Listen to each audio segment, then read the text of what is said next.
اور اس کو فضول خرچ کو شیطان کا بھائی کہا گیا، یعنی جہاں جائز کام ایک مناسب رقم میں ہو سکتا ہے وہاں پر بغیر وجہ کے شو کے لیے پیسے اڑانا، اس کو شیطان کا بھائی کہا گیا۔ وہ جائز چیز کو بھی ناجائز کر دیتا ہے۔ پھر خرچ کا طریقہ بھی بتا کہ حکمت کے ساتھ، اعتدال کے ساتھ خرچ کریں، اور اسراف اور بخل ان دونوں سے بچیں۔ اسراف یہ ہے کہ جہاں پہ 10 روپے میں کام ہوتا ہو 20 نہ لگائے جائیں، اور بخل یہ ہے کہ جہاں 10 میں کام ہوتا ہو وہاں کوشش کی جائے 2 میں ہو جائے، یہ نہیں ہو سکتا۔ پھر اس کے بعد زنا کو زیر بحث لایا گیا کہ قریب بھی نہیں پھٹکنا چاہیے بے حیائی کے رستے کے، اور ہر وہ شے جو اس کا دروازہ کھولے اس سے بھی روکیں۔ آنکھ سے اس کا دروازہ کھلتا ہے، کانوں سے اس کا دروازہ کھلتا ہے، دل سے اس کا دروازہ کھلتا ہے۔ لہٰذا اگر آپ دروازہ کھول دیں گے اور آپ بیٹھے ہیں کہ نہیں چلیں آنکھوں کا دروازہ کھولتا ہوں، اس کو میں اپنے آپ کو بچا لوں گا، کان کا دروازہ کھولتا ہوں اپنے آپ کو بچا لوں گا، ایسا نہیں۔ اللہ فرماتا ہے کہ جب یہ دروازے کھل گئے تو بالآخر تم اس میں پڑ جاؤ گے۔ لہٰذا اس سے بچنے کا طریقہ یہ ہے کہ یہ دروازے ہی خود پہ بند رکھو۔ اس کے بعد تجسس نہ کرنا، متجسس نہ ہونا، ٹو میں نہ رہنا، وہ کیا کر رہا ہے، وہ کیا کر رہا ہے، وہ کیا کر رہا ہے، اس کے بارے میں جانا جائے۔ اللہ فرماتا ہے کہ تم اپنے کام کو دیکھو، تم کیا کر رہے ہو، باقیوں کو چھوڑ دو۔ یہ وقت کا بھی ضیاع ہے اور اعمال کا بھی ضیاع ہے۔ پھر بعث بعد الموت پر یقین رکھنے کا موضوع آیا، یعنی جب تم یہ پوری چیزیں آپس میں جڑی ہوئی ہیں، یہ موضوعات، کہ اگر تم اس بات پر یقین رکھتی ہو کہ ایک دن آئے گا اور تم اپنے تمام اعمال کے اللہ کی بارگاہ میں جواب دو گے، تو پھر کون ہے جو دوسرے کی ٹو میں رہے گا، کون ہے جو فضول خرچ کرے گا، کون ہے جو زنا کے قریب جائے گا۔ جو بنیادی طور پہ جو کمیاں وہ یہ ہے کہ ہمارا یہ جو تصور ہے بعث بعد الموت کا، جو قیامت کے دن اللہ کے حضور پیشی کا، یہ کمزور ہو گیا ہے۔ اس لیے اس کو بار بار ری انفورسمنٹ قرآن کرواتا ہے۔ پھر اس کے بعد قرآن نے خوبصورت بات اگلی آئی کہ لوگوں کے ساتھ اچھی بات کرو اور شیطان کے اکسانے پر فساد پیدا کرنے والی باتیں نہ کرو۔ یہ بہت مشکل کام ہے کہ اچھی باتیں تو ہم کر بھی لیتے ہیں، لیکن جو ہمیں جب شیطان اکساتا ہے تو بری باتوں میں ہم انوالو ہو جاتے ہیں، بخل میں انوالو ہو جاتے ہیں، غیبت میں، چغلی میں، جھوٹ میں، بہتان میں، افتراء میں، ادھر کی ادھر کرنے میں۔ یہ چیزیں تباہی ہیں، اس سے بچنا بہت ضروری ہے۔ پھر اس کے بعد شیطان کے ہتھ کنڈوں کا ذکر ہے کہ شیطان کے کئی ہتھ کنڈے ہیں، اس میں سے ایک بے حیائی ہے، بے حیائی کی طرف مائل کرتا ہے، مال کا غلط استعمال، اولاد کو اعلی کار بنانا، جھوٹے اپنا سبز باغ دکھانا۔ یہ شیطان ہے کہ وہ ایسی چیزوں کو مزین کر کے پیش کرتا ہے، کبھی اولاد کو فتنہ بنا دیتا ہے، کبھی کسی کو، اور نتیجہ کیا ہے؟ نتیجہ یہ ہے کہ وہ اللہ کی راہ سے بھٹکانا چاہتا ہے۔ ہر ایک پر حملہ اس کی سطح اور اس کی ذہنی جو ساخت ہے اس کے مطابق کرتا ہے، یہی اس کا کمال ہے، لہٰذا ہمیں اس سے بچنا ہے۔ اس کے بعد فجر میں قرآن پڑھنا، چونکہ یہ فرشتوں کی حاضری کا وقت ہے، لہٰذا نماز فجر کی بھی پابندی، اور پھر قرآن تو آبویسلی اس میں پڑھا جائے گا۔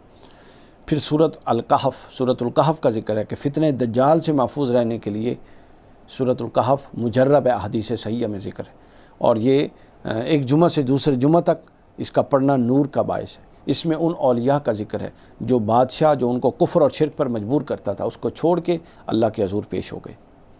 وہ نوجوان تھے، انہوں نے گھر بار چھوڑا، آسائشیں چھوڑیں، لیکن اللہ کے دشمن کے ساتھ کمپرومائز نہیں کیا، تو اللہ نے ان کو اجر کیا دیا، ان کو ایک غار میں پناہ دی، ایک غار میں ان پر نیند طاری کی، اور ان کے لیے اہتمام یہ کیا کہ سورج جیسی چیز کو اپنے مدار سے ہٹا دیتا تھا تاکہ ان پر روشنی نہ پڑے اور وہ جاگ نہ جائیں۔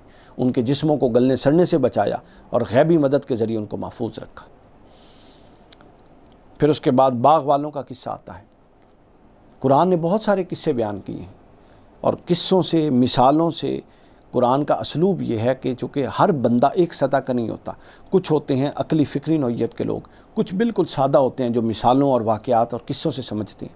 تو قرآن نے ہر ممکنہ اسلوب اختیار کیا ہے سمجھانے کا، تاکہ اوپر سے لے کے نیچے تک ہر سطح کے بندے کے لیے ہدایت کی دلیل قرآن نے میسر فرما دی ہے، اور یہی قرآن کا کمال اور امتیاز ہے۔ باغ والے کا قصہ آیا کہ ایک شخص کو اللہ نے 2 باغ عطا کیے، اللہ کا شکر گزار ہونے کی بجائے تکبر کر کے آخرت کا انکار کر دیا، تو ایک آفت نے سب کچھ تباہ کر دیا، اور نعمت پا کر ماشاء اللہ لا قوت الا باللہ پڑھ کر اللہ کی حفاظت میں آ جاؤ، یعنی ایک دعا بتا دی کہ، اور ناشکری سے منع کر دیا کہ اگر کوئی ناشکری کرے گا تو اس کے پاس جو کچھ ہے وہ تباہ ہو جائے گا، اور اگر کوئی شکر گزاری کرے گا تو جو ہے اس میں اللہ وسعت دیتا جائے گا، برکت دیتا جائے گا اور بڑھاتا جائے گا۔ اس کے بعد حضرت موسیٰ علیہ السلام کا علمی سفر بیان ہوتا ہے، جس طرح ہم نے پہلے بتایا پچھلے پارے میں کہ ہر ذی علم کے اوپر اللہ نے ایک اس سے بڑا ذی علم رکھا ہے، ہر اہل علم کے اوپر اس سے بڑا ایک اہل علم رکھا ہے۔ تو حضرت موسیٰ علیہ السلام کا خود کو ان کے ذہن میں یہ تھی بات۔ حضرت موسیٰ علیہ السلام چونکہ ظاہر ہے اولو العزم پیغمبر، بہت بڑا مرتبہ ہے، تو علم کے حوالے سے جب اللہ سے مکالمہ ہوا اور ان کے ذہن میں یہ بات تھی کہ وہ شاید کائنات کے سب سے بڑے عالم ہیں اس وقت، تو اللہ نے فرمایا کہ ایک مخصوص جگہ پر ہمارا ایک اور بندہ رہتا ہے علم کے لیے، علم کی دانست میں، اے موسیٰ اس کی طرف جاؤ اور اسے اکتساب کرو۔ ان کے ساتھ حضرت موسیٰ علیہ السلام کا اس معاملہ یہ طے پایا کہ وہ صبر کے ساتھ چلیں گے اور کسی معاملے میں کوئی سوال نہیں کریں گے۔ حضرت خضر علیہ السلام نے آگے جا کے جب 2-3 ایسے کام کیے کہ حضرت موسیٰ علیہ السلام سوال کیے بغیر نہ رہ سکے۔ جنہوں نے ان کی مدد کی، ان کی کشتی میں سوراخ کر دیا۔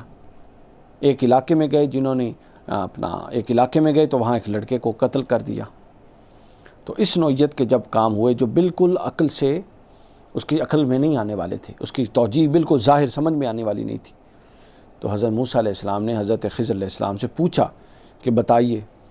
تو حضرت موسیٰ علیہ السلام، حضرت خضر نے فرمایا کہ میں نے آپ سے نہیں کہا تھا کہ آپ میرے ساتھ صبر نہیں کر سکیں گے، لہٰذا میں ان کی وجوہات بتا دیتا ہوں اور یہاں سے ہمارے رستے الگ ہو جائیں گے۔ یعنی جو حضرت موسیٰ کے آپ کے ذہن میں یہ بات تھی کہ آپ سب سے بڑے عالم ہیں، اللہ نے بتا دیا کہ ہر اہل علم کے اوپر ایک اہل علم کھڑا ہے، اور حضرت موسیٰ کو رہنمائی کی حضرت خضر علیہ السلام کی طرف جائیں اور وہاں سے اکتساب علم کریں۔ تو حضرت موسیٰ علیہ السلام حضرت یوشع بن نون کو لے کر پھر حضرت خضر علیہ السلام کے پاس گئے۔ اس واقعے پر یہ پارہ ختم ہوا۔ اللہ رب العزت ہمیں قرآن مجید کے ساتھ جڑنے اور اس پر عمل کرنے کی توفیق عطا فرمائے۔